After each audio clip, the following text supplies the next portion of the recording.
Deus os abençoe. Esta é a segunda aula da nossa matéria de síntese do Antigo Testamento, segunda aula da nossa matéria de síntese do Antigo Testamento, curso básico em teologia, turma das terças-feiras. Hoje é terça-feira, 6 de junho 2023, terça-feira, 6 de junho de 2023. Agradecemos o esforço, né, que cada um de vocês colocaram para estar aqui. Infelizmente, hoje estamos bem defasados, né? É uma das poucas vezes que temos a turma da terça-feira, das terças, né, com um número bem reduzido. Geralmente temos quase todos aqui, ou pelo menos a boa maioria, mas hoje estamos sensivelmente reduzidos. Obrigado, irmão Elton, pelo esforço, irmã Amanda, irmã Flávia, irmã Bernadette, lá do Brasil, e agora em pouco apareceu aí nossa irmã Ilana, né? Ela está caminhando para casa, daqui a pouco ela já vai estar em casa, só deu o ar da graça, mas está aqui, graças a Deus, participando. Página de número 7. Esse final de semana, se Deus quiser, né? Já estou trabalhando duro em cima disso, eu já estarei regularizando todos os atrasos, né, das notas que eu não tenho enviado para vocês, né, porque eu vou estar em casa tranquilo, sem compromisso. Geralmente, 2 vezes por mês eu tenho compromissos fora, e aí 2 semanas eu estou tranquilo. Então, esse final de semana, sexta, sábado e domingo, eu vou estar trabalhando bastante, graças a Deus, só para corrigir essas pendências, e já então, entre segunda e terça da próxima semana, você já estará recebendo via WhatsApp os resultados das suas provas, trabalhos, enfim. Página 7. Estamos falando sobre a forma como Deus se revela, né? Nós nos introduzimos na semana passada, falamos sobre os dois tipos de revelação da parte de Deus, né? A revelação geral e a revelação especial. E estamos continuando falando sobre a revelação especial. E agora vamos começar a falar sobre a revelação escrita, que, claro, para mim e para você, ela não é uma novidade, porque se trata da própria Escritura Sagrada, a própria Bíblia Sagrada. Outra maneira como Deus, está ali na nossa apostila, página 7. Outra maneira como Deus se revelou foi através da Bíblia. Homens que viveram sua experiência com Deus registraram de forma inspirada pelo Espírito em textos escritos. Em alguns casos, vemos esses textos sendo ditados diretamente por Deus, como, por exemplo, os 10 Mandamentos e as falas dos profetas, quando diziam assim diz o Senhor.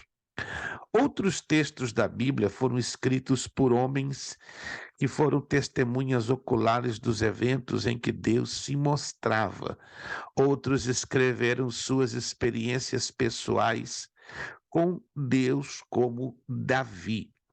O Antigo Testamento nos diz que o resultado da revelação especial nas Escrituras é perfeito.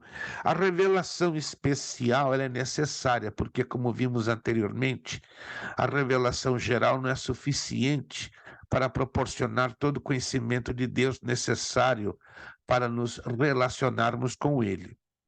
O ser humano só poderá ser salvo se crer no Evangelho, mas como o apóstolo Paulo disse, como crerão naquele de quem não ouviram? Romanos 10, 14.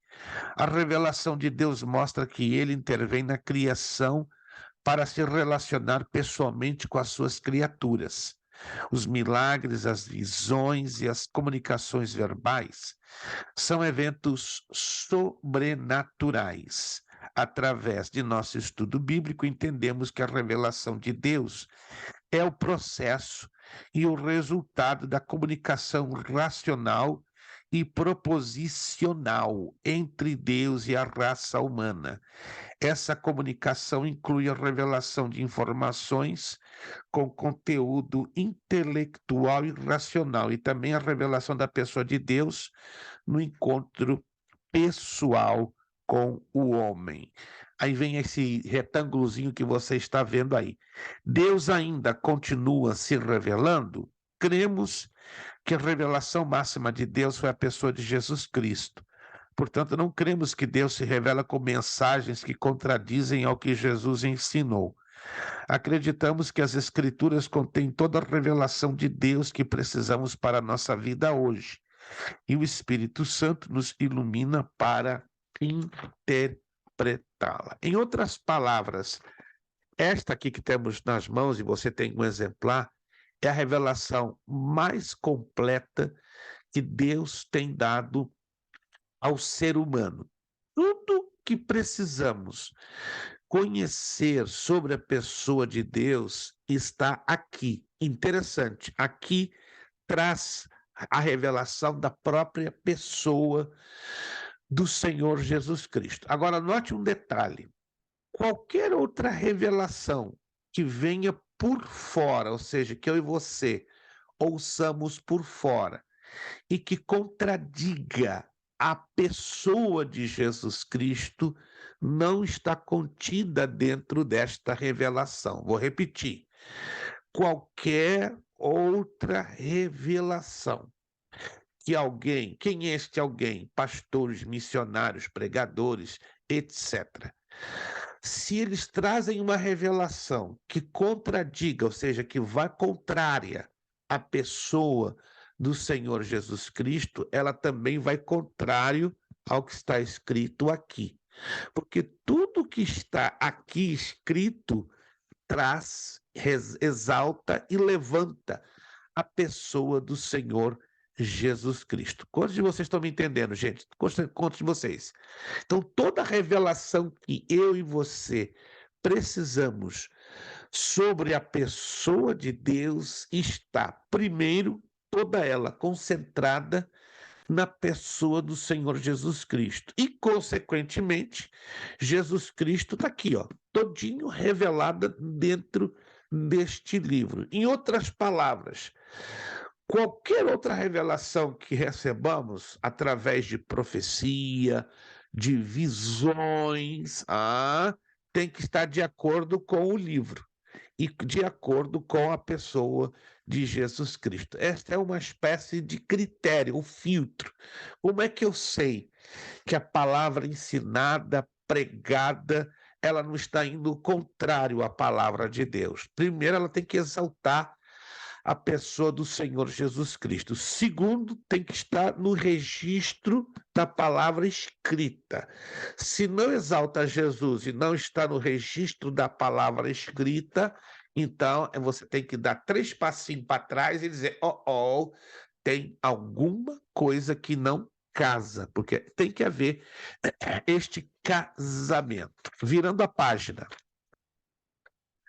Uma vez que estamos estudando sobre o Antigo Testamento, eu creio que eu já fiz essa pergunta e faço de novo. O Antigo Testamento, em comparação ao Novo, ele é mais fácil ou mais difícil de lê-lo e de interpretá-lo adequadamente? É minha pergunta. O Antigo Testamento, em comparação ao Novo, minha pergunta é: ele é mais fácil de lê-lo e interpretá-lo ou mais difícil? O que vocês acham? O que vocês opinam? O Antigo Testamento é mais difícil?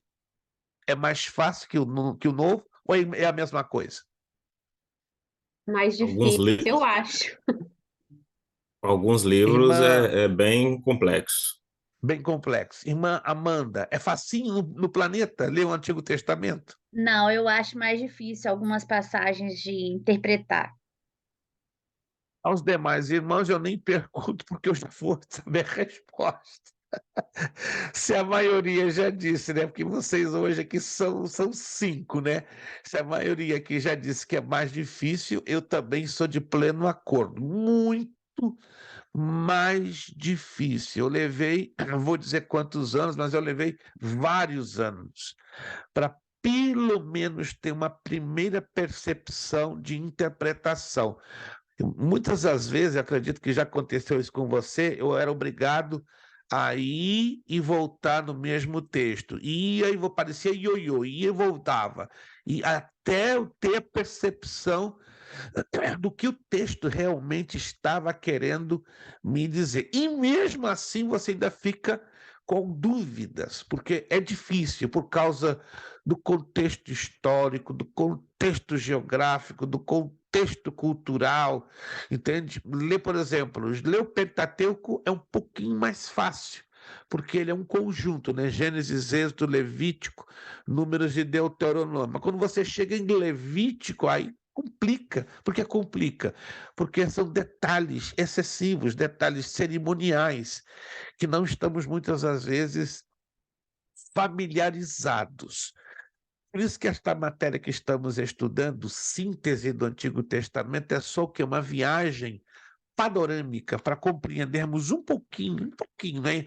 Seria uma pretensão enorme nossa querer dizer que nestas 5, 6 aulas nós vamos estudar tudo sobre o Antigo Testamento. Não é impossível. Se chegarmos ao final destas aulas, desta matéria, termos aprendido pelo menos 25%, já estamos mais do que felizes. Mas vamos lá. Na página 8, uma perguntinha, né? O Antigo Testamento é digno de confiança? Muitos nos dias de hoje insistem em dizer que o Antigo Testamento não aconteceu de verdade, que é apenas um livro de mitos e fábulas e que não pode ser levado a sério como um livro que conte a verdadeira história de Deus se revelando a sua criação. Nesta sessão apresentaremos algumas evidências literárias e arqueológicas que nos mostram que o Antigo Testamento pode sim ser considerado um livro histórico de confiança. Uma coisa que é muito característica do Antigo Testamento está aí, ó, a ausência de embelezamento, ao contrário do Novo Testamento. O Antigo Testamento não tem medo de mostrar todos os problemas de suas personagens. Não esconde nenhum pecado ou coisas ruins e vergonhosas que o povo de Deus fez. Nas tradições antigas não se registram em escritos as ações vergonhosas de um povo, mas isso não acontece no Antigo Testamento. Uma grande evidência de que seu conteúdo é verdade. Vamos parar aqui por alguns minutos e vamos procurar aqui tentar nos lembrar de episódios no Antigo Testamento que, lendo a grosso modo, são episódios, acontecimentos ou histórias bastante vergonhosas. Vamos lá, alguém se lembra, irmão Elton, se lembra pelo menos de uma história ou um acontecimento no Antigo Testamento que quando o irmão leu e disse a si próprio, uau, que vergonhoso, que vexame, que feio é isso aqui que eu estou lendo. Consegue se lembrar de um acontecimento que o irmão definitivamente constata como vergonhoso nas páginas do Antigo Testamento? Davi, Sobre? quando ele anda no alpendre do seu palácio e olha Betseba e comete aquilo, para um rei é muito vergonhoso, com a autoridade que Perfeito. tinha O problema do adultério de Davi. do adultério, né? Mamanda, lembra-se de algum acontecimento que a irmã leu lá no Antigo Testamento e disse: meu Deus, que é isso? Que vergonhoso, que constrangedor, que justo na Bíblia consegue se lembrar de algum acontecimento? Não sendo esse de Davi, né? Porque todo mundo se agarra com esse de Davi, parece que é o que chama mais atenção. E realmente o que chama mais atenção, mas tem outros fatos também. Abra o seu áudio, por gentileza. Queria que a É, irmã... sendo de Davi também, que ele mandou matar, né, o esposo de Betseba, né, colocando ele na frente da batalha, né, para que ele fosse morto, né, para que não, para encobrir o pecado dele, né? Perfeito. O homicídio de Davi. Vamos sair um pouquinho Isso. de Davi, que repito, Davi. Mas valeu, irmã. Pastor, posso Sim. deixar esse foi o mais vergonhoso, o filho de Jacó que deitou com a própria mulher do pai. É muito vergonhoso também. Oh, Se eu Judá não me e engano, Tamar. Judá Judá. e Tamar. Perfeito, Não, perfeito. não sei Ó. se é Judá e Tamar, foi Dan, né? Com com a esposa de Dan Jacó. também, Dan, O mais, exato, E é o essa, mais Dan. essa velho, de, essa, Elton. essa de, Foi o filho mais velho dele que deitou. é o Eu Dan, esqueci não o é? Perfeito, nome. perfeito. Isto, Esqueci o nome É, dele. excelente. Judá também com Tamar foi vergonhoso. Ainda queria Foi matar a mulher, vergonhoso, né? né? Sogro e nora. O Sogro e sobrenome. nora, né? O sogro pensando que estava lidando com uma prostituta, só que a Prostituta. sua nora estava disfarçada, né? E aí foi um... Pastor, lembrei de mais um. As filhas de Ló também, que deitaram com o pai. Isto, as filhas de Ló, ou seja, nós temos uma lista aí bastante grande dentro das páginas do Antigo Testamento. Curiosamente, no Novo Testamento não é com tanta frequência, mas no Novo Testamento, aliás, os momentos vergonhosos não são muito frequentes, mas no Antigo Testamento ele é bastante, bastante. Então, é excelente, vocês estão tendo uma boa noção. Evidências arqueológicas. O propósito da arqueologia, vamos entrar numa área que eu particularmente sou apaixonado, é recuperar a cultura material dos povos da antiguidade e, assim, tentar reconstruir sua história e seu estilo de vida. Para atingir esse objetivo, é necessário o trabalho conjunto de um grande número de especialistas. Os objetos mais comuns encontrados na arqueologia do Oriente Médio são pedaços de cerâmica. Você está vendo aí um pedacinho, está vendo aí na fotografia da página, um pedacinho de uma cerâmica que data 4750 antes de Cristo, ou seja, um pedacinho menor do que a metade da palma da minha mão, bem menorzinho, certo? E esse aqui é uma preciosidade. Se você colocar um pouquinho aproximado dos seus olhos, você vai perceber aí uns furinhos. Estão vendo aí uns furinhos, tipo umas rachaduras? Isso que a gente olha como furinho ou rachadura é uma escrita antiquíssima, antiquíssima. Seria lindo, né, se... bom, eu estou planejando, não ainda para esse ano, mas para o ano que vem, janeiro ou fevereiro, pegar os grupos da escola e fazermos visitas guiadas, não é, em museus próximos. Eu sei, por exemplo, Nova York tem o Museu de História Natural.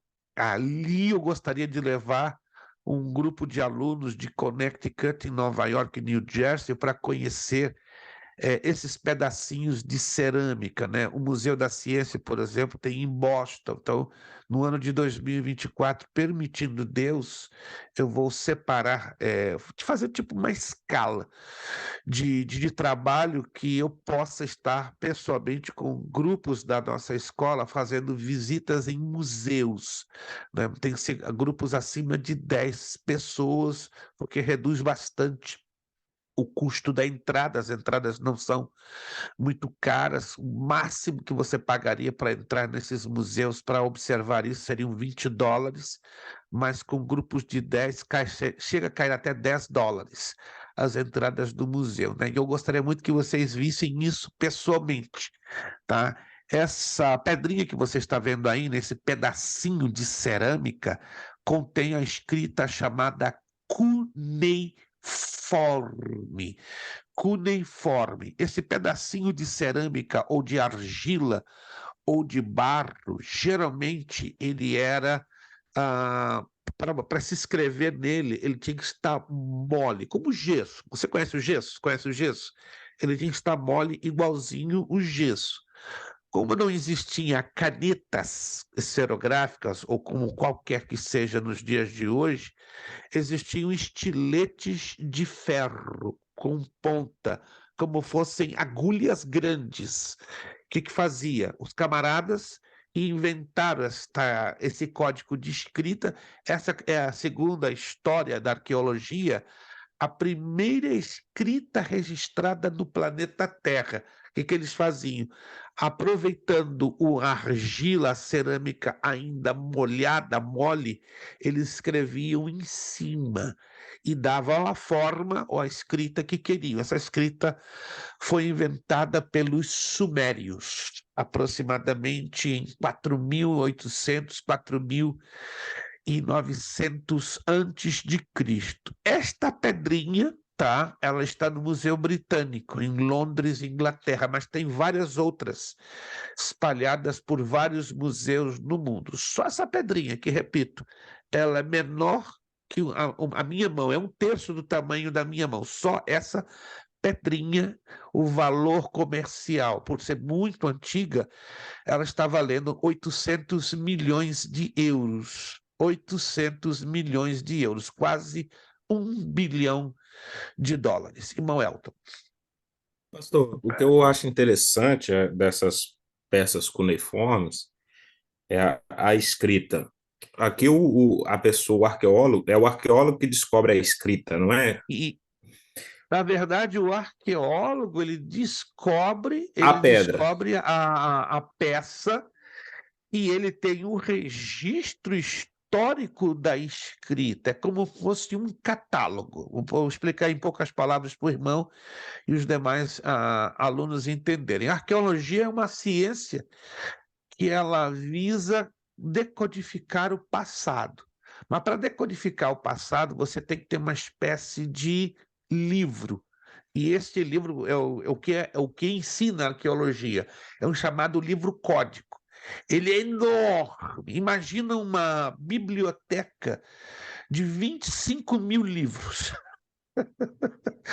É que geralmente um arqueólogo profissional ele tem que ter uma biblioteca desse tamanho. Eu não tenho, eu não exerço a profissão da arqueologia, embora eu sou arqueólogo formado por universidade, mas eu não exerço a profissão. Agora, o arqueólogo de profissão ele é obrigado a ter uma biblioteca de quase 25 ou mais livros.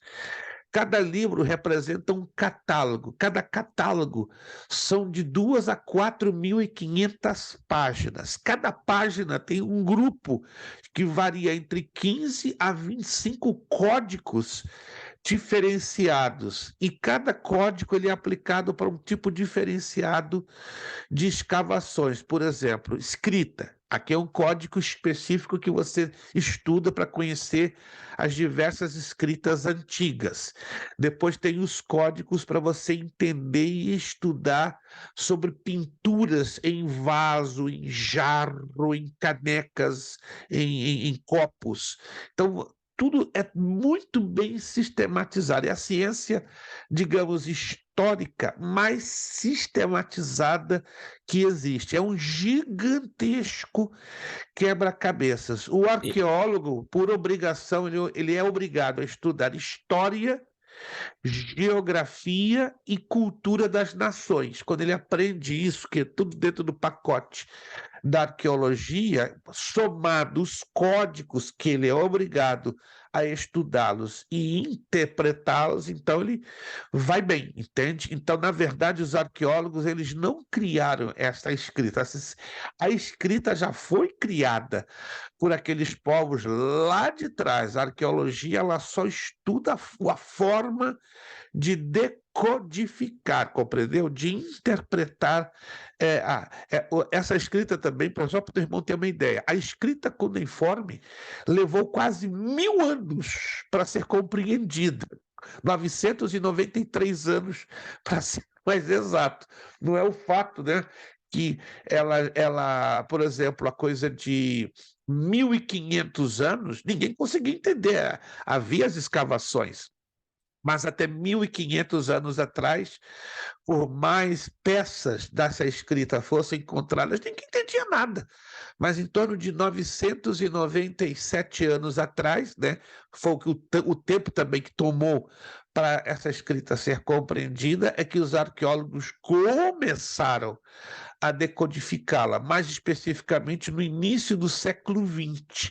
esta ciência ganhou um avanço enorme. E aí muitas das descobertas que foram feitas ao longo dos séculos, que estavam guardadas em museu, imagina, centenas de descobertas arqueológicas arquivadas em museu, mas sem a correta interpretação. Aí, de repente, né, os estudiosos da área da arqueologia já têm a chave para decodificar tudo isso, entende? É como se fosse uma gigantesca biblioteca estocada e numa questão de anos começa tudo de uma vez só a ser corretamente interpretada. É uma ciência fantástica, fantástica. E aí eu atribuo a uma ação de Deus na mente do ser humano para decodificar, e são milhares, irmãos. Não é uma, duas, três, quatro, 5, 20, 300 peças que estão espalhadas no mundo. São mais de 700 mil peças espalhadas em 50 museus do planeta Terra que explica o desenvolvimento da história da humanidade e, em particular, o tempo, a história do Antigo Testamento. Na verdade, quando você estuda a Bíblia, você, sem querer querendo, toca na história, na geografia e na arqueologia. E o mais lindo, geografia, arqueologia e história confirmam os fatos da Bíblia Sagrada, Antigo e Novo Testamento. Não sei se eu consegui explicar bem para o irmão Elton ou para os demais irmãos. Vamos lá então avançar. A principal contribuição da arqueologia para o estudo da Bíblia é o esclarecimento que oferece sobre o cotidiano dos tempos bíblicos, como política, costumes e práticas dos povos antigos. A arqueologia também nos ajuda a confirmar a autenticidade de nomes, lugares e acontecimentos registrados na Bíblia. Deve-se, porém, isso aqui é importante, por favor, passe um highlight aqui, porque isso aqui é muito importante. Deve-se reconhecer que, na maioria dos casos, a arqueologia é incapaz, na maioria, parece uma ironia, né? É incapaz de fazer tal confirmação e, às vezes, pode até dificultar a tarefa do apologeta. Ih, pastor, que palavra é essa? A apologeta tem alguma coisa a ver com antibiótico? Não. O aluno, quando leu essa palavra, pensava que era um médico especializado em antibiótico. Não. Apologeta está ligado à apologética. Apologeta é o especialista que estuda a defesa da fé cristã. Quiser escrever lá, apologeta é o especialista que estuda a defesa da fé cristã. Nós somos apologetas leigos. O que é o apologeta leigo? É o cristão normal, eu e você. Agora, tem os apologetas de profissão, né, que são os teólogos que se especializam na apologética cristã e estão aí para defender a fé cristã, né? Eu conheço muitos pastores que são apologetas, né? Por citar um apologeta que eu acredito todos vocês já ouviram falar dele, e eu tenho uma sincera admiração por ele, pastor Hernandes Dias Lopes. Já ouviram falar dele? Um pastoraço. Coloque lá no Google, tem muitos vídeos, um homem muito equilibrado, ele é presbiteriano, mas se você observar com atenção, parece que ele é pentecostal, porque ele prega muito entre os presbiterianos e os pentecostais. Eu creio que ele é o único pastor presbiteriano hoje no Brasil, que ele é aceito pelos dois lados, né? Pelo lado pentecostal e não pentecostal, porque ele é muito equilibrado e ele é muito profundo na palavra de Deus, muito, eu admiro muito, quero muito conhecê-lo, não tive ainda a oportunidade de conhecê-lo pessoalmente, entende? Conheço alguns membros da família dele, tenho os livros dele, os comentários bíblicos, não sei se vocês sabem que ele tem comentários, livro por livro da Bíblia Sagrada, é considerada uma das melhores obras de língua portuguesa, só você colocar lá no Google, né? Comentários bíblicos, Pastor Hernandes Dias Lopes vai abrir uma lista enorme, enorme. Recomendo. Eu até vou postar aqui no grupo os 3 ou 4, mas eu recomendo, recomendo mesmo. Augusto Nicodemos, ele é bom, minha irmã, ele realmente é bom.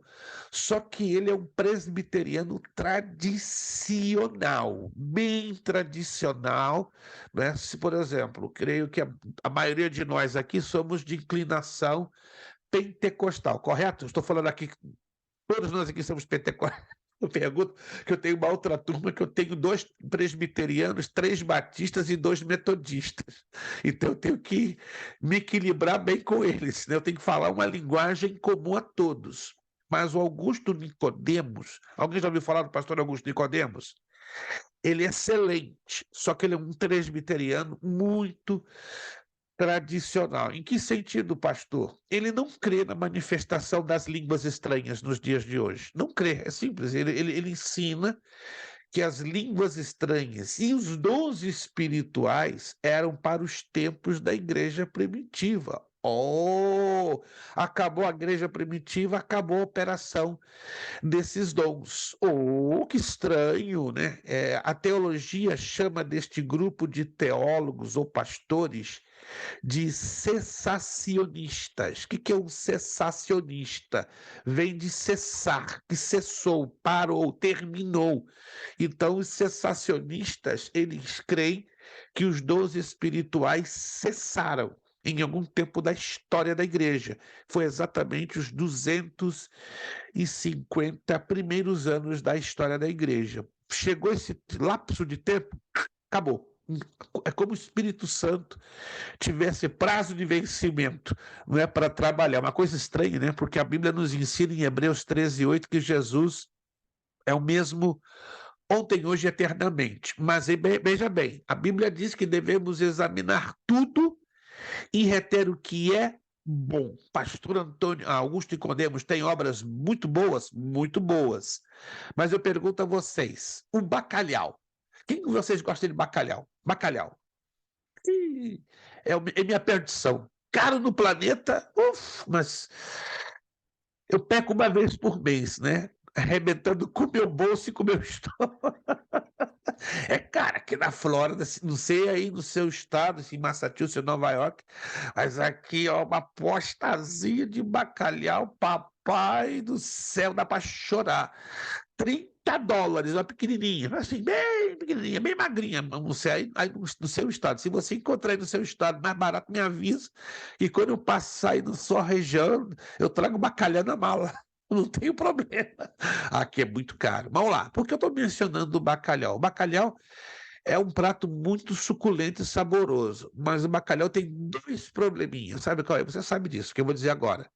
O sal e as espinhas. Então você tem que saber tirar o sal do bacalhau e geralmente tem aquele bacalhau com espinhas e sem nenhuma espinha. E, geralmente um bom bacalhau mais saboroso, né? Digo que minha esposa não é portuguesa, mas ela aprendeu a fazer bacalhau com portugueses.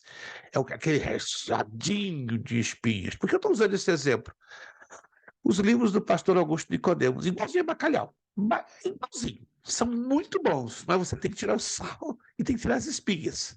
Senão você se engasga e dá problema. Não, mas é um excelente pastor, tenho muitos dos livros dele, mas eu tenho que saber o quê?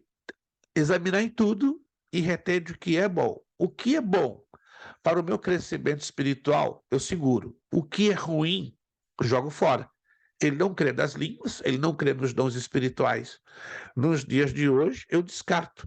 Mas o resto, nota 10, irmã Ilana. Para a irmã Ilana que me perguntou, então, eu só tenho cuidado com a leitura dos livros dele, né? Porque tem coisas que vão se chocar de frente com a visão pentecostal e até os vídeos dele, né? Tem vídeos que eu amo, tem vídeos que quando dá o minuto número 5 eu já tenho que apagar, porque ele fala pesado contra os pentecostais.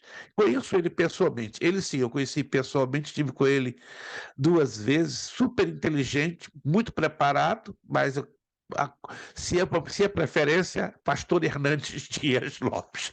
Vamos lá. Como eu falei para vocês, então nós temos que ter cuidado com a arqueologia bíblica, porque muitas das vezes ela é incapaz de fazer a confirmação e pode até dificultar a tarefa do apologeta. O apologeta é aquele que defende a fé cristã. A arqueologia é capaz de oferecer fatos. Por exemplo, Senaqueribe realmente foi o rei na época de Ezequias e atacou Jerusalém. Mas, frequentemente, o significado, não de, aqui eu errei na hora de digitar, o significado dos dados arqueológicos depende da interpretação pessoal. A arqueologia pode ajudar muito no estudo da Bíblia, porém deve-se tomar muito cuidado, porque a arqueologia ela é limitada. Por que ela é limitada? Está aqui algumas razões. Apenas uma fração das evidências arqueológicas subsiste no solo. Apenas uma fração dos possíveis sítios arqueológicos foi detectada. Apenas uma fração dos sítios arqueológicos detectados foi escavada. Apenas uma fração do que foi escavado foi completamente examinado e publicada. Apenas uma fração do que foi examinado e publicado contribui para a pesquisa bíblica. Repito, a arqueologia ela é importante, mas nós temos que ter o devido cuidado para não fazer da arqueologia bíblica um chamado cavalo de batalha, ou seja, tudo que a arqueologia, então, ensina tem um apoio 100% bíblico. Nem sempre. Então, essas são as razões que devemos ter critério no uso e até mesmo na credibilidade. Para os autores da Bíblia, a história é um instrumento teológico pelo qual Deus se revela. A arqueologia pode autenticar a história, ou seja, confirmar a história, mas não a teologia. Alguém me perguntou, peraí, teologia e história estão ligados? De uma certa forma, sim. Mas entenda, a arqueologia, ela não confirma, ela não traz a validade da teologia, ela só traz a validade da teologia como fato histórico e não da teologia em si, do ponto de vista bíblico.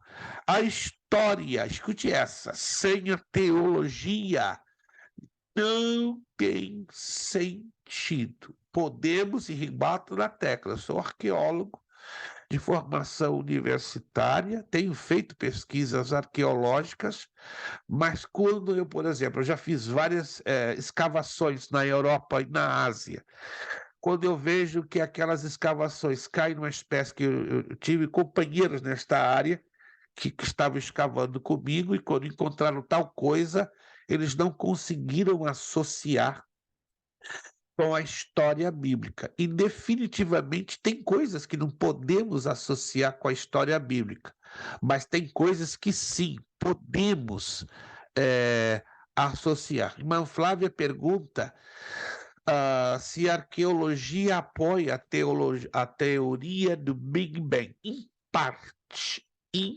parte. A teoria do Big Bang, no sentido prático, existiu ou não? Sim, existiu. A Bíblia não traz uma linguagem 100% científica, porque a Bíblia não pretende ser um livro científico. Mas a Bíblia, eu não sei se eu já postei para vocês, deixa eu ver aqui. Se eu não postei, vou postar agora, porque isso aqui vai ser importante, já que estamos estudando, né, síntese do Antigo Testamento e estamos estudando sobre pontos ligados com a arqueologia bíblica. Deixa eu ver aqui se eu tenho ele aqui na minha mão.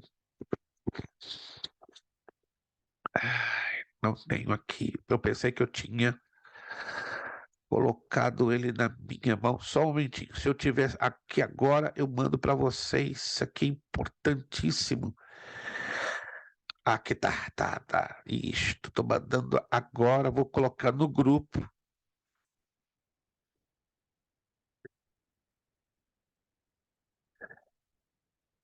Feito. Eu não sei quantos de vocês têm uma boa leitura no inglês, mas se você tiver uma boa leitura no inglês, eu sugiro, está lá no grupo, já postei.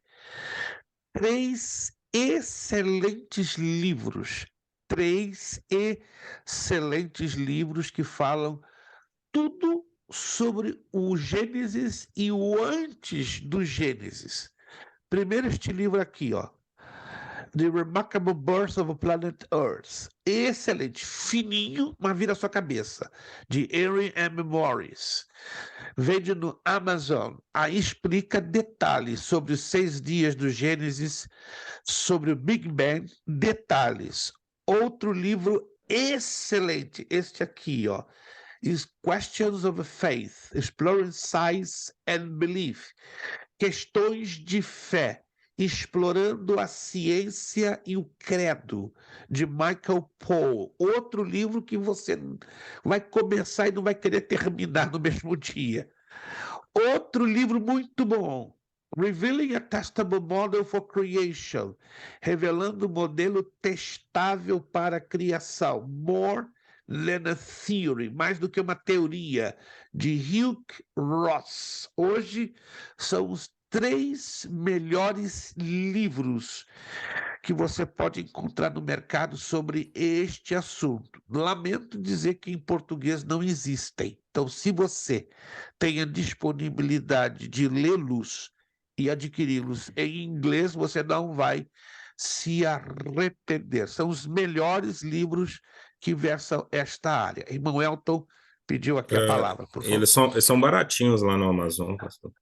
Sim, não passam de $20. Não Mas passam.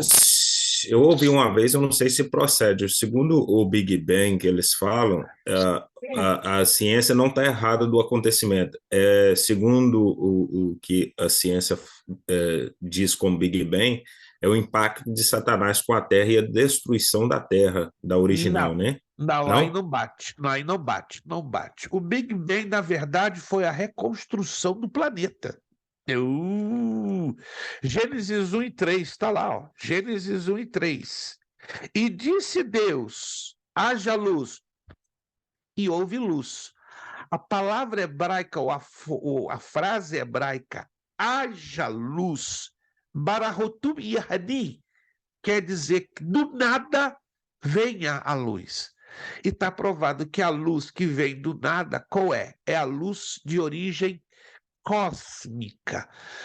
Isótopos de nêutrons, de átomos, se juntam em algum lugar no espaço. Eles se acumulam juntos e há uma gigantesca fissão nuclear. Esse foi o Big Bang. Imagina uma explosão nuclear multiplicado por 75 milhões de vezes. Esse foi o Big Bang. Ele estourou, explodiu em algum lugar do vácuo, em algum lugar do sistema intergaláctico, não se sabe exatamente aonde, e aí começa a reorganização do nosso sistema solar. Lembra-se que Gênesis 1 e 1 fala de uma primeira Terra, de um primeiro Gênesis e de um primeiro sistema solar.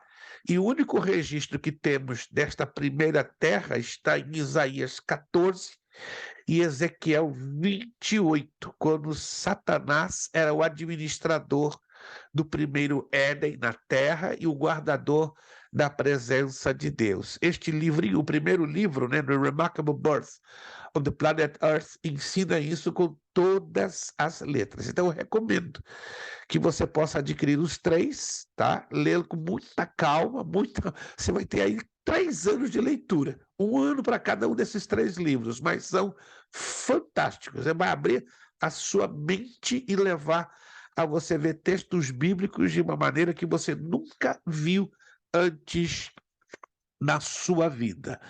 Mas o que a arqueologia, então, fez pela Bíblia, já que nós temos que ter o redobrado cuidado do uso da própria arqueologia? Primeiro, confirmou a veracidade de personagens bíblicos, confirmou a existência de lugares mencionados na Bíblia, confirmou relatos extrabíblicos de acontecimentos históricos.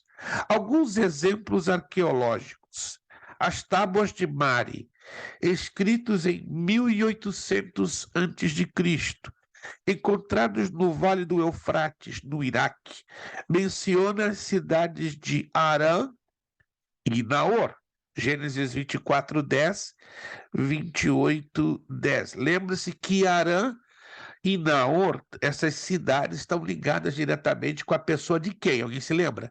De um personagem da Bíblia muito importante. A irmã Amanda, ela está fazendo a mímica. Abraão. Abra. Até na mímica eu consegui ler os lábios, com todo respeito da nossa irmã, né? Eu sei ler lábios de surdo e mudo. Se você falar comigo igual surdo, e as pessoas não acreditam, não. Esses dias, aqui em Orlando, tá lá o surdo mudo no ônibus. E eu lá. Se assustou. Você fala a minha língua. Minha esposa passou a vergonha. Meu Deus, como é que você faz o negócio? Eu amo conversar com o surdo. O que eu faço? O que eu vou fazer? Eu aprendi essa língua. Tentei ensinar para minha esposa, ela não consegue entender. É muito complicado, realmente. Eu levei 4 anos para aprender uma das linguagens de surdo e mudo. Não é muito fácil, não. Tem uma mais fácil, mas justamente quem me ensinou a mais difícil. E eu sofri na terra 4 anos para aprender, mas aprendi, né? E hoje eu fico feliz quando eu vejo um surdo e mudo, que pelo menos eu sei que com ele eu posso, eu posso me comunicar. E a irmã Amanda, sem querer, me fez me lembrar um surdo e mudo aqui no ônibus em Orlando. Abraão. Perfeito. Abraão. Arioque. Gênesis 14:1. Eu quero ir a esse texto de Gênesis 14:1. É interessante, né? Vamos lá em Gênesis capítulo 14, versículo de número 1.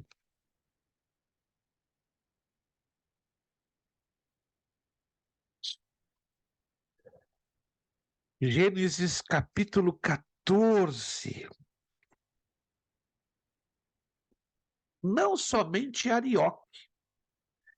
Gênesis 14:1. Sucedeu naquele tempo que Amrafel, rei de Sinar, Arioque, rei de Elassar, Kedorlaomer, rei de Elão, e Tidal, rei de Goim. Olha que interessante. Esta é a narrativa da chamada Guerra de 4 Reis contra 5.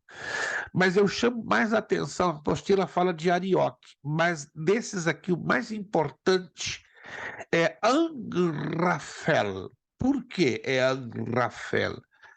Já ouviram falar do Código de Hammurabi? Alguém já ouviu falar do Código de Hammurabi? Ninguém, só irmão Elton. Para você, vai lá no Google e coloca Código de Hammurabi. Hammurabi foi um rei caldeu, um dos mais antigos da história da humanidade, e ele lançou o primeiro código de leis civis e criminais, o primeiro de toda a conhecida história da humanidade. Então, o nome Amrafel é o nome hebraico para Hammurabi. Então, anote aí que Amrafel é o conhecido Hammurabi e Sinar é o nome mais antigo da Babilônia. Então, ele era rei da Babilônia. Sinar, que você lê aí na Bíblia, é a conhecida Babilônia, que também é mencionada na Bíblia, mas o nome Sinar é um nome bem antigo, de 3.500 antes de Cristo. Já o nome Babilônia é um nome mais recente, para aproximadamente 600, 700 antes de Cristo. Para você ver que a Bíblia ela trabalha com fatos históricos antiquíssimos dentro das páginas do Antigo Testamento. Depois temos as tábuas de Nuzi, escritos em 1800. Menciona os costumes específicos da época de Abraão, exatamente como Moisés relatou 500 anos mais tarde. Fala de contratos, casamentos, leis. Tem as tábuas de Ebla, mais antigas, escritas em 2300 a.C., encontradas no sítio de Makdith, na Síria. País também aonde você vai, você se surpreende em encontrar escavações arqueológicas. Estas tábuas mencionam a rota comercial de Sodoma, Gomorra, Adamar, Zeboim e Zoar, conforme a narrativa de Gênesis 14:8. Temos o prisma de Taylor, escrito em cuneiforme em 800 a.C. A escrita cuneiforme é aquela lá da tabuinha, né, o pedacinho de cerâmica da página que ficou para trás. Neste prisma de Taylor, há menção do rei assírio Senaqueribe, segundo o livro de Reis, capítulo 19. Menciona Taharka, o grande rei Cuxita. Cuxi está ligado à Etiópia, tá? Porque o antigo nome da Etiópia era Cuxê, C-U-X-E ou C-U-S-H, só para você entender. As crônicas babilônicas dizem que quando Senaqueribe voltou para casa, seus 2 filhos se levantaram e o mataram. E a Bíblia fala perfeitamente isto. Veja só que interessante, né? Eles copiaram a Bíblia? Não. A Bíblia só confirmou a veracidade dos fatos históricos. A inspiração divina no Antigo Testamento. Existem centenas de evidências que mostram a autoridade do Antigo Testamento, mas a principal delas é a nossa fé. A fé de que foi o próprio Deus que inspirou e direcionou todas as coisas para que o Antigo Testamento fosse preservado sobrenaturalmente. Agora entendemos um pouco de como podemos conhecer a Deus. Estudaremos como o Antigo Testamento foi escrito e compilado da maneira que o conhecemos hoje. Antes de eu apresentar a vocês esta próxima parte, a formação do Antigo Testamento, vamos aos slides, que inclusive eu postei lá no grupo. Quantos de vocês viram que eu postei lá no grupo slides dessa matéria? Isto, eu sugiro que você salve esses slides, né, porque vão me ajudar a entender bem a questão desta matéria, mas vamos aos slides. É bem interessante. Vamos lá. Isto. Quantos estão enxergando os slides, por favor? Gostaria de saber. Isto, vamos lá. Que é importante isso aqui. Esta é a estrutura do Antigo Testamento. É dividido em 4 partes. Preste atenção. Pentateuco, livros históricos, livros poéticos e livros proféticos. Os livros proféticos divididos em 2 partes. Perdão. Profetas maiores e profetas menores. Pentateuco você já deve ter lido, né? E sabe a interpretação desta palavra. Penta, do grego, quer dizer 5, e teokos, livros. Então, o conjunto dos 5 primeiros livros do Antigo Testamento, Gênesis, Êxodo, Levítico, Números e Deuteronômio. Temos os livros históricos, Josué, Juízes, Ruth, os 2 livros de Samuel, os 2 de Reis, os 2 de Crônicas, Esdras, Neemias e Esther. Temos os livros poéticos, Jó, Salmos, Provérbios, Eclesiastes e Cantares. Temos os livros proféticos, os maiores, Isaías, Jeremias, Lamentações, Ezequiel, Daniel. Os profetas menores, Oséias, Joel, Amós, Obadias, Jonas, Miqueias, Naum, Abacuque, Sofonias, Ageu, Zacarias e Malaquias. Então, é desta maneira que conhecemos a organização e estrutura do Antigo Testamento. Detalhe tremendamente chamativo é o tempo, os autores e as datas. Olha só que interessante. O livro de Gênesis, escrito em 1440 a.C., autoria de Moisés. O livro do Êxodo, em 1400, 40 anos depois, por Moisés. Levítico, em 1445, ou seja, do Pentateuco, que é o mais antigo, 1445, Moisés. Números, 1400 a.C., por Moisés, e Deuteronômio, 1400. Então, nós concluímos que dos 5 livros do Pentateuco, 3 foram escritos no mesmo ano. Quais foram? Êxodo, interessante, né? Números e Deuteronômio, em 1400. O mais antigo Levítico, em 1445, seguido de Gênesis, 1400 a.C. Josué levou 25 anos para ser escrito, entre 1400 e 1375 a.C. Curiosamente, os livros de Juízes, olha só, não é coincidência não, isso é um pacote. E Ruth, né, autor desconhecido, não se sabe quem é o autor desses dois livros. O período da escrita de Juízes foi de 50 anos, de 1050 a 1000 a.C. O de Ruth, olha só, um livro pequenininho, levou 500 anos para ser escrito, de 1050, não, mais de 500 anos, de 1050 a 500, ou seja, 550 anos. Os livros de primeira e segunda de Samuel foram escritos ao mesmo tempo, no mesmo período de tempo, entre 931 e 722 a.C., e foi Samuel e outros. Os dois livros de Reis também foram escritos sincronizados no mesmo espaço de tempo, entre 560 e 538 a.C., tendo Jeremias, ele mesmo, o profeta Jeremias, o autor dos dois livros de Reis. Eu tenho certeza que a maioria de vocês não sabia disso. Então, olha que interessante, profeta Jeremias. Já Esdras, olha só, o sacerdote Esdras foi o autor do livro, né?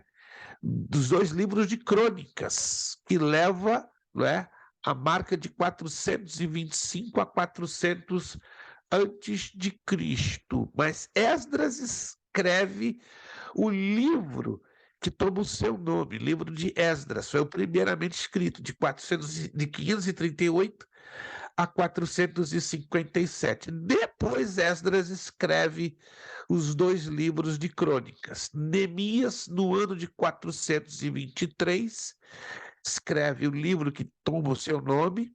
Esther, ninguém sabe quem escreveu Esther, por volta de 465.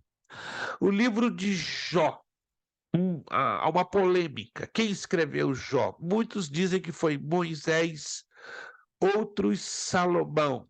E aí vem a data, entre o século V e II antes de Cristo. Sou da inclinação histórica que foi Moisés e no século XV antes de Cristo, ainda que alguns historiadores colocam quinto, por isso que eu coloquei aqui quinto, mas a inclinação, pelo menos das pesquisas que eu tenho feito, ela é mais forte para o século XV antes de Cristo e Moisés como seu autor. O livro dos Salmos levou muito tempo, 700 anos para ser escrito, entre os anos 1000 e 300 a.C. Por quê? Porque foram vários os seus autores, Davi, Asaf e outros. Esses outros incluem até o próprio Moisés, autor do Salmo 90. Provérbios foi escrito por Salomão e outros, né? Também levou um bom tempo, de 950 a 700 a.C. Depois, Eclesiastes só tomou um ano para ser escrito, o ano de 935, por Salomão. Cantares levou 40 anos, de 970 a 930, por Salomão. Isaías levou 10 anos, de 700 a 690 a.C., pelo próprio Isaías. Jeremias levou um pouquinho de tempo, de 626 a 586 a.C., por Jeremias. Então, Jeremias é autor de vários livros, né? O livro de Lamentações foi tomado no ano de 587 pelo próprio Jeremias. O livro do profeta Ezequiel, de 593 a 573, 20 anos pelo Ezequiel. O livro de Daniel tomou um ano só, escrito por Daniel em 537 a.C. Oséias também tomou um ano, em 750 a.C., por Oséias. Joel leva 30 anos, um livro pequenininho, né? 3 capítulos, gastou 30 anos. Do ano 835 a 805 a.C., Amós leva em torno de 10 anos, de 760 a 750 a.C., Obadias, apenas o ano de 586 pelo próprio Obadias. Jonas, apenas o ano 760 de Cristo pelo Jonas, pelo profeta Jonas. Miqueias leva 8 anos para ser redigido, de 704 a 696 a.C. por Miqueias. Naum, profeta Naum, escreve esse livro em 612 a.C. O profeta Abacuque escreve o livro que tem o seu nome em 600 a.C. Sofonias escreve em 630 a.C. o livro que toma o seu nome. Ageu, 520 a.C. Zacarias leva um pouquinho de tempo, né? Um pouco mais de 25 anos, de 520 a 475. E Malaquias fecha o Antigo Testamento escrito em 450 a.C. Isso aqui é a chave mais importante para eu e você interpretarmos a Bíblia. Peço atenção redobrada, por gentileza. Olha só, você tem esses slides, eu sugiro que você dê uma olhadinha nos seus slides também.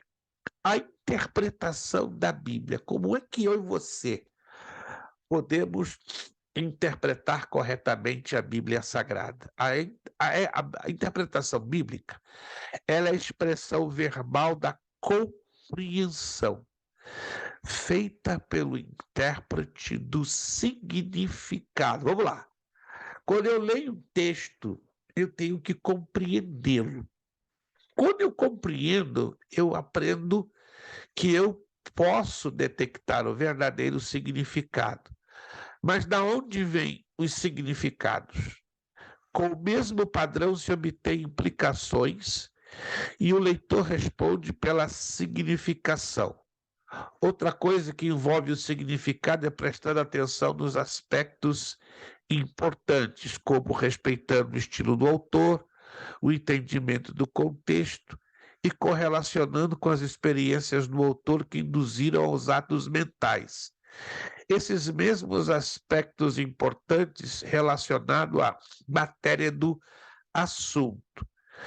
Com respeito ao estilo do autor, se ele foi Jonas, se ele foi Moisés, se ele foi Salomão, temos que levar em consideração o que ele utilizou para as normas de expressão, como ele se baseou em suas normas de linguagem e como ele seguiu o estilo que aplicou no seu livro. Ele pode ter aplicado o estilo da história, da biografia, da poesia, da narrativa. Então, tudo isso é importante na correta interpretação do texto bíblico. Começamos por aqui, só para você entender a importância da interpretação. Principais fatos. Quando eu conheço sobre Adão e Eva, quando eu aprendo um pouquinho sobre Adão e Eva, eu vou entender que eles foram a cabeça da raça humana. Concorda comigo? A raça humana começa com Adão e Eva. Aí eu vou entender Noé, a sua família, ok? E os seus filhos, Sem, Cão e Jafé. E vou compreender Abraão. Porque do filho de Noé chamado Sem é que veio Abraão. Noé, indiretamente, está ligado à Torre de Babel. Agora vamos lá. A descendência de Sem, que aponta para Abraão, é onde começou o povo hebreu. Se você quer anotar aí, o povo hebreu, o povo que lá na frente se foi chamado o povo de Israel, começa na descendência de Sem, com um personagem chamado Éber. Éber. Então, Éber é a cabeça do povo hebreu. Através de Éber veio a linhagem, linha reta do povo hebreu. As pessoas que não conhecem Cristo e a Bíblia questionam: Adão e Eva existiram? E Noé? Resposta: cremos por fé, sim, porque a Bíblia o diz e os fatos históricos também nos comprovam. Jesus, lá em Mateus 19,4, reconhece a existência de Adão e Eva e Noé. Jesus respondeu: por acaso vocês não leram no trecho das Escrituras que diz: no começo o Criador os fez homem e mulher? Palavras de Jesus. Lucas 17:26, Jesus diz: como foi no tempo de Noé, assim também será nos dias de antes da vinda do Filho do Homem.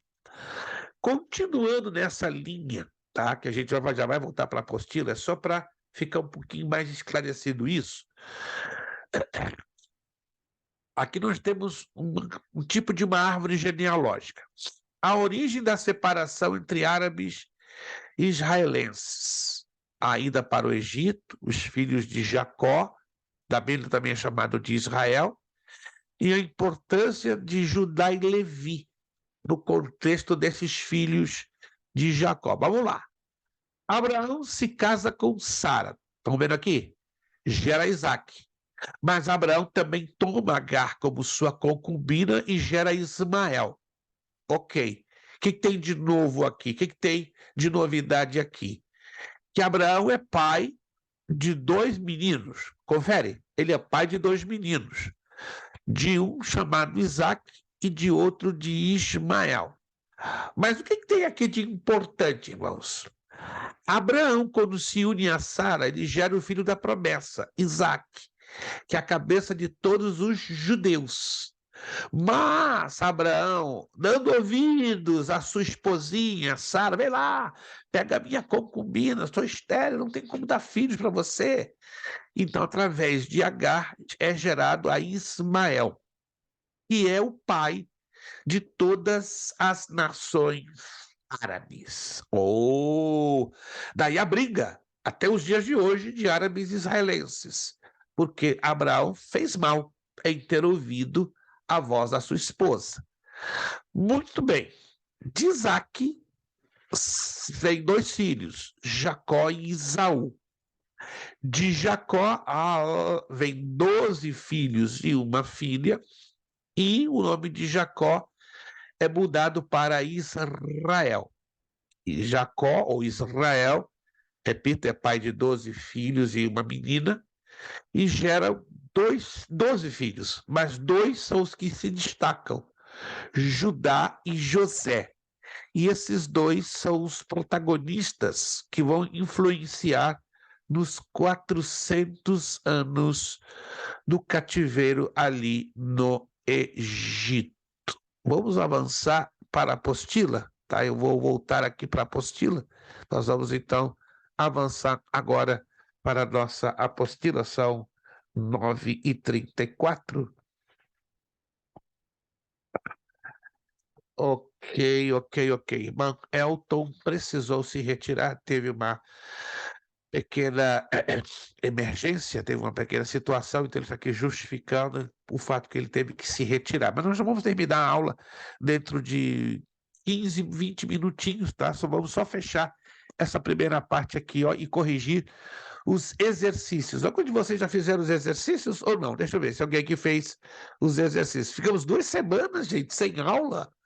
Ninguém fez exercícios. Ai. Vamos dar mais uma semaninha então, tá? Deixa eu fechar aqui então uma parte aqui da apostila e eu vou orientar vocês para não se esquecerem de fazer os exercícios que está lá no finzinho da apostila, senão dá problema depois, no dia da prova. Formação do Antigo Testamento. Na criação do homem, a escrita ainda não havia sido desenvolvida.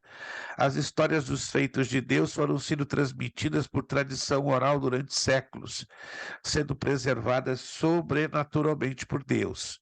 De acordo com a história geral, a escrita começou a ser desenvolvida em torno de 3.500 anos antes de Cristo, e foi nos tempos de Moisés que o povo hebreu começou a registrar os feitos de Deus em palavras escritas. Estão vendo aí essa fotografia? Essa é uma cópia de um manuscrito bem antigo, né? De um papiro que sobreviveu. Os papiros geralmente não sobrevivem tanto tempo, mas esse aqui é uma raridade. Vocês veem que ele está bem deteriorado, bem rasgadinho, bem amarelado, contendo as palavras, né, do livro do profeta Isaías em hebraico, né, que é a língua usada para a redação do Antigo Testamento. Virando a página 11. O Antigo Testamento foi escrito em hebraico, em sua maior parte, e alguns trechos em aramaico. O hebraico é uma língua em que a mensagem é mais sentida que meramente pensada.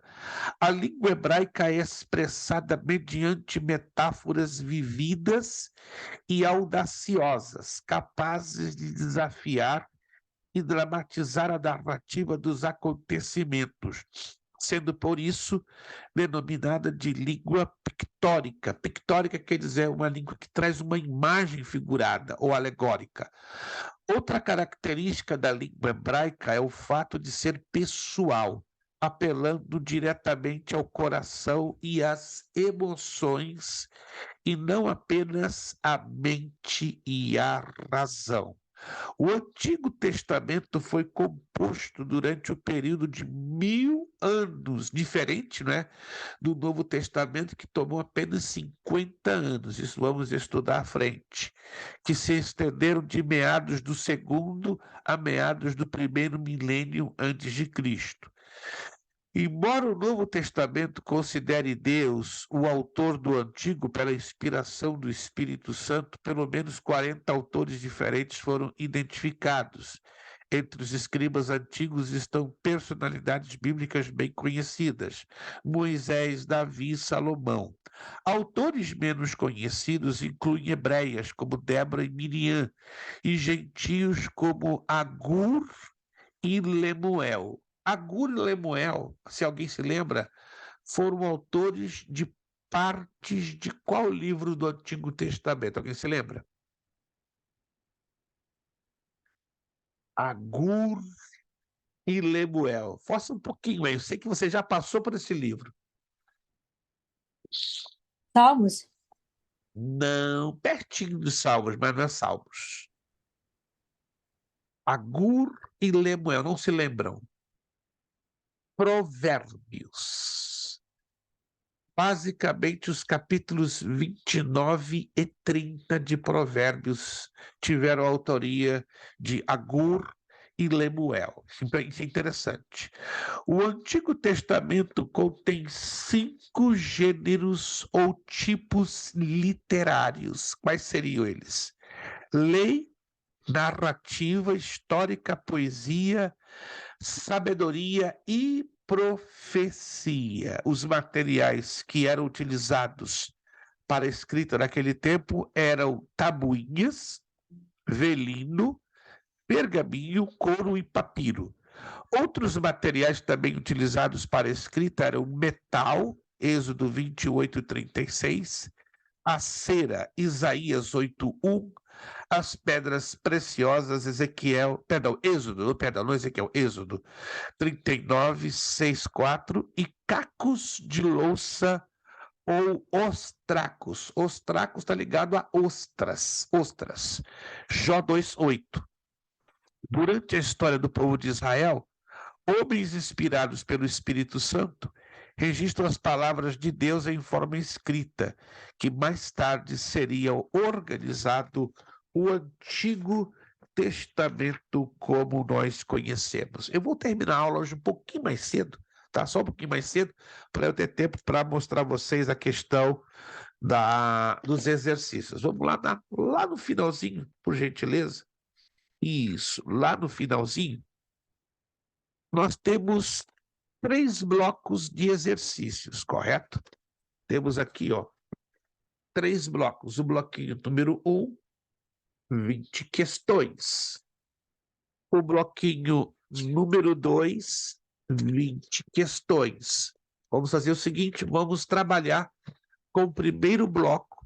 Por favor, não se esqueçam, trabalhem com o bloco 1. Se quiser fazer todos, porque são 3, fique à vontade. Cada bloco contém 20 perguntas, certo ou errado? X para certo, O para errado. Vamos corrigir na próxima aula o bloco 1.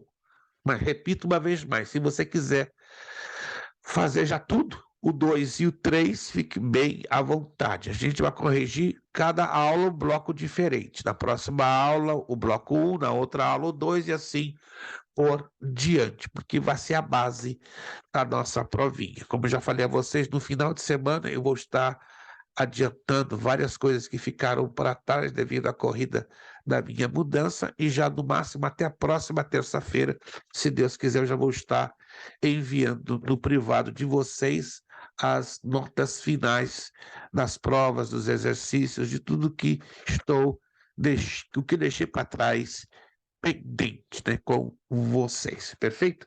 Eu creio que vamos terminar a nossa aula hoje um pouquinho mais cedo, certo? Então anote aí, nós vamos voltar na próxima aula, se Deus quiser, no dia 13 de junho, continuando sobre a formação do cânon. Formação do cânon. Quem estudou essa matéria de bibliologia vai se lembrar bastante, né? Ou quem não estudou ainda vai entender a importância do cânon. Hoje tivemos, infelizmente, um número bem reduzido de alunos, mas aqui estamos, graças a Deus, é assim mesmo, né? Estamos no verão, já no início do verão, e é um pouco complicado mantermos todas as turmas com essa frequência um pouquinho elevada, porque aí no norte a maioria dos irmãos usam o horário, né, da luz do sol até o máximo, porque o inverno é bem complicado aí, né, e é normal que os irmãos trabalhem um pouquinho mais para dar a garantia, né, normal do seu salário para o inverno. Vamos agradecer a Deus em oração pela aula de hoje. Deus abençoe irmã Amanda, irmã Flávia, irmã Bernadette e nossa irmã Ilana, né? O irmão Elton, repito, ele teve que se retirar, teve uma situaçãozinha de nível pessoal, me mandou uma mensagem e se desculpou por ter se retirado um pouquinho antes. Vamos então pedir nossa irmã Amanda nos agradecendo, né, uma palavra de oração. Obrigado a todos vocês pelo esforço e esperamos revê-los, se Deus quiser, na próxima aula, dia 13 de junho, se Deus assim nos permitir. Nossa irmã, perfeita irmã Bernadette, fique tranquilo, estou mandando hoje mesmo, né, a cópia da apostila. Fica aí, no que termina aqui a aula, já estou correndo e mandando. Na verdade, não é uma benção, não, é uma benção, né? Lá no Brasil, está fazendo um esforço tremendo, né? A Bernadette, ela está acordadinha, 22h44 lá no Brasil, né? Quando eu crescer, quero parecer um pouquinho com a senhora, irmã Bernadette, na força, na dedicação, na garra, no esforço que é tremendo. Todos vocês são muito esforçados, mas a irmã Bernadette está lá 1 hora à frente do Brasil, né? Haja coração, haja força. Obrigado, meus irmãos, Deus abençoe. Nossa irmã Amanda, né, filha de uma serva de Deus que a gente tem uma tremenda admiração, irmã Maria Botelho, oh meu Deus, saudade daquela serva do Senhor. Lembrando os dias, né, que a mãe da nossa irmã Amanda, né, esteve conosco estudando a palavra de Deus, né, era muito gratificante, era muito gostoso, mas Jesus mandou a irmã Amanda. É. E aí nos lembra muito a irmã Maria Botelho, né? De boa memória, né? Que se Deus quiser, vou vê-la, né? Quando eu for ao Brasil, se Deus assim Amém. nos permitir. Irmã Amanda nos agradecendo a aula de hoje. Senhor, meu Deus e meu Pai, te agradecemos, Senhor Jesus, por mais este dia que o Senhor nos concedeu, Senhor Deus. Graças te damos. Te agradecemos, Senhor Deus, pela palavra, Senhor Deus, que nos foi ensinada hoje, Senhor Deus. Peço, Senhor Deus, que a cada dia o Senhor venha nos capacitar, ó Pai querido, para podermos, Senhor Deus, aprender, Senhor Deus, um pouco mais, Senhor Deus, da Tua palavra, do que o Senhor tem para nos ensinar Aleluia. através da vida do pastor Luiz Prestes, ó Pai. Que Glória a a cada Deus. dia o Senhor possa estar dando, Senhor Deus, capacitação e mais inteligência ao Teu servo, Senhor Deus, para nos instruir, Senhor Deus, nas matérias, Senhor Deus, que são ensinadas aqui no curso, ó Pai. Glória Te a ti. agradecemos por tudo que o Senhor tem feito, te agradecemos por cada um, Senhor Deus, que pôde estar aqui participando nesta noite, Senhor Deus. Também queremos Aleluia. colocar nas Tuas mãos a vida do irmão Absai, ó Pai querido, que sofreu um acidente, Senhor, que o Senhor Em possa nome estar de Jesus. trazendo, Senhor Deus, a Entra cura, com Senhor Deus, seja o que providência for, na ó vida do Pai querido, Absai. que o seu filho passou, ó Pai, que ele possa, Senhor Deus, estar bem e possa estar logo aqui conosco, ó Pai. Abençoa cada um, ó Pai querido, que também não pôde estar aqui, ó Pai, o Senhor Tenha sabe, Senhor misericórdia, Deus, Deus. o que cada um passou neste dia, Pai querido, que o Senhor possa estar abençoando a vida e a família de cada um deles, ó Pai. Te agradecemos por tudo, que o Senhor nos dê, Senhor Deus, um restante de noite abençoado e uma noite maravilhosa na Tua presença. Em nome de Jesus, te agradecemos hoje e sempre. Amém. Amém, amém. Nosso lema para concluir: seriedade, seriedade, compromisso, compromisso, disciplina, disciplina, seriedade, seriedade, compromisso, compromisso, disciplina, disciplina, seriedade, seriedade, compromisso compromisso e e disciplina. disciplina. É É necessário que ele necessário que ele cresça cresça e e que eu que eu diminua. diminua. É É necessário que ele necessário que ele cresça, cresça e que eu diminua. diminua. É Necessário necessário que ele que ele cresça. cresça Eu e é que que eu eu que diminua. diminua. E a Deus damos o que? A glória, Glória, a honra honra e e o o poder. Muito obrigado. Deus os abençoe. Ótima noite, ótimo descanso. Em 2 horas a aula vai estar aqui no link, né, no link do grupo dos alunos. Muito obrigado. Uma abençoada semana. Até a Deus próxima terça, dia abençoe. 13 de Amém. junho, se Deus quiser. Muito obrigado a todos. A paz do Senhor Jesus. E daqui a pouco, irmã Bernadette, chegando é a sua apostila. Confira lá no e-mail, tá bom? Pai do Senhor a todos.